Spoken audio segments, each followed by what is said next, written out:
বিসমিল্লাহির রহমানির রহিম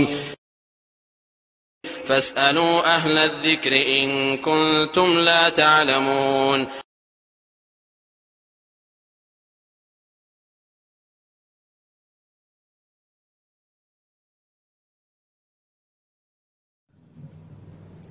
ওয়ালাইকুম আসসালাম রহমতুল্লাহি ওয়া বারাকাতুহু। ভাই প্রশ্ন করেছেন যে কি কি আমল করলে ঈমান পারে বৃদ্ধি পায়, আর কি কাজ করলে বা কি কি আমল করলে ঈমান কমে যায়, এরকম কিছু আমল জানতে চেয়েছেন। তো ভাই, মোট কথায় আপনি যত ভালো কাজ করবেন, যত ভালো আমল, সেই সব ভালো আমলের মাধ্যমে ঈমান বাড়ে, ঈমান বৃদ্ধি পায়। আর যখনই আপনি কোনো ভুল কাজ করবেন, অন্যায় পাপের কাজ, সমস্ত পাপের কাজের দ্বারাই ঈমান কমে। বলা হয়েছে ঈমান ইয়াজিদু বিত্তাআ ওয়া ইয়ানকুসু বিল মাসিয়া। ঈমান আনুগত্যের কাজে বাড়ে আর অবাধ্যতার কাজে, মানে অন্যায় কাজে ঈমান কমে। এখন আপনি কি কি আমল করলে ঈমান বাড়বে? আপনার তো সব থেকে বড় আমল বুঝতে পারছে, সব থেকে বড় আমল হচ্ছে 5 ওয়াক্তের নামাজ। এটা সব থেকে বড় আমল। 5 ওয়াক্তের নামাজ যথাসময়ে পড়তে চেষ্টা করবেন। মানে দোকানদারির কারণে আপনি জামাত ত্যাগ করবেন, এটা কোনো বাহানা নয় যেটা আল্লাহ হয়তো আপনাকে ছেড়ে দেবেন না। আপনাকে নামাজ আগে, যে কোনো ব্যবসা হোক, যে কোনো কার্যকলাপ, যা কিছু হোক, নামাজ আগে, আর সেই নামাজ জামাত সহকারে পড়তে হবে। কিন্তু কর্মক্ষেত্র যদি আপনার এমন দূরে হয় যেখান থেকে মসজিদ অনেক দূরে, আপনি অনুমান করবেন যে ওই মসজিদে যদি মুখে কেউ আজান দেয় তাহলে আপনি শুনতে পাবেন কি না। যদি অনুমান করেন যে না, ওখানে মুখে আজান হলে এ পর্যন্ত পৌঁছবে না, তাহলে আপনি ওখানে নামাজ পড়তে পারবেন। কারণ যেখান পর্যন্ত আজান পৌঁছে না, আজান শুনতে পাবেন না, মুখে আজানের কথা বলছে, মাইকে তো বহুদূর চলে যায়।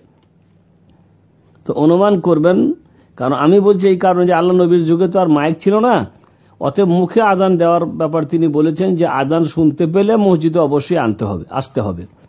তো যদি আপনি অনুমান করেন যে না, এখান থেকে মুখে কেউ আজান দিলে শুনতে পাওয়া যাবে না, তাহলে আপনার জন্য জামাতে যাওয়া জরুরি বা ওয়াজিব নয়, আপনি ওখানেই নামাজ পড়বেন, আপনার যেখানে পড়েন দোকানে।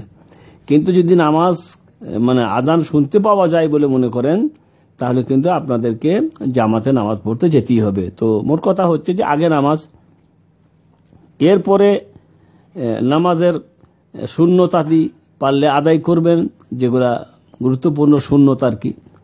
কোরআনের তেলাওয়াত যত পারবেন করবেন, যত কোরআনের তেলাওয়াত করবেন, কোরআনেই বলা হয়েছে যে কোরআনের আয়াত পড়লে ঈমান বৃদ্ধি পায়। ওয়া ইদা তুলিয়াত আলাইহিম আয়াতুহু যাদাতুহু ঈমানা। যখন তাদের উপরে কোরআনের আয়াত পড়া হয় তখন তাদের ঈমান বৃদ্ধি পায়। তো মোট কথা হচ্ছে এরকম করে একটা একটি করে কোনো এমন গুণে গুণে বলা যাবে না যে আপনি এইটা করবেন, এটা করবেন, সেটা করবেন। আপনি যাই করবেন নেকির কাজ, এইসবের মাধ্যমেই ইনশাআল্লাহ তাআলা ঈমান বৃদ্ধি পাবে। তার মধ্যে সবথেকে গুরুত্বপূর্ণ হচ্ছে যে 5 ওয়াক্তের নামাজ ঠিক মতন আদায় করেন, কারণ নামাজের মধ্যেই আল্লাহ রাব্বুল আলামিন মানুষের মুক্তি এবং মানুষের সফলতা রেখেছেন। বাকি যতটা আপনার পক্ষে সম্ভব দোকানদারি করা অবস্থায় জিকির আজকার ছোট ছোট জিকিরগুলো আপনি করবেন, যেমন সুবহানাল্লাহি ওয়া বিহামদিহি সুবহানাল্লাহিল আযীম। আল্লাহ রসুল বলেছেন এই কালেমাটির ব্যাপারে যে জবানে বলতে খুবই হালকা আর নেকির পাল্লাই খুবই ভারী হবে আর আল্লাহর কাছে খুবই প্রিয়। দুটি কালেমা, দুটি বাক্য জবানে খুবই হালকা, একেবারে সহজেই বলা যায়, কিন্তু নেকির পাল্লাই হবে অনেক ভারী আর আল্লাহ রাব্বুল আলামিনের কাছে অতীব প্রিয়। সেটা হচ্ছে সুবহানাল্লাহি ওয়া বিহামদিহি সুবহানাল্লাহিল আযীম। অনুরূপভাবে বলা হয়েছে হাদিসে, বুখারী মুসলিমের হাদিসে, যে আল্লাহর কাছে প্রিয় বাক্য সুবহানাল্লাহি ওয়া বিহামদিহি, সুবহানাল্লাহি ওয়া বিহামদিহি। আগে যেটা বললাম সেটা হচ্ছে যে নেকির পাল্লায় খুবই ভালো হবে, আল্লাহর কাছে প্রিয়। আর এটা শুধু সুবহানাল্লাহি ওয়া বিহামদিহি আল্লাহর কাছে খুবই প্রিয়। আরো আছে সুবহানাল্লাহি আলহামদুলিল্লাহি ওয়া লা ইলাহা ইল্লাল্লাহ আল্লাহু আকবার। আরবা কালেমাত বলা 4টি বাক্য আল্লাহর কাছে অতীব প্রিয়। এগুলা বলছে এই কারণে যে এগুলা বলার জন্য আপনাকে কোনো বিশেষ মেহনত করতে হবে না, আপনি কাজের ফাঁকে ফাঁকেই বলতে পারবেন। তো মোট কথা হচ্ছে যে এগুলা খুব ফজিলতপূর্ণ জিকির, এগুলা করবেন, এত ঈমান বাড়বে ইনশাআল্লাহ তাআলা। লা হাওলা ওয়ালা কুওয়াতা পড়তে থাকবেন।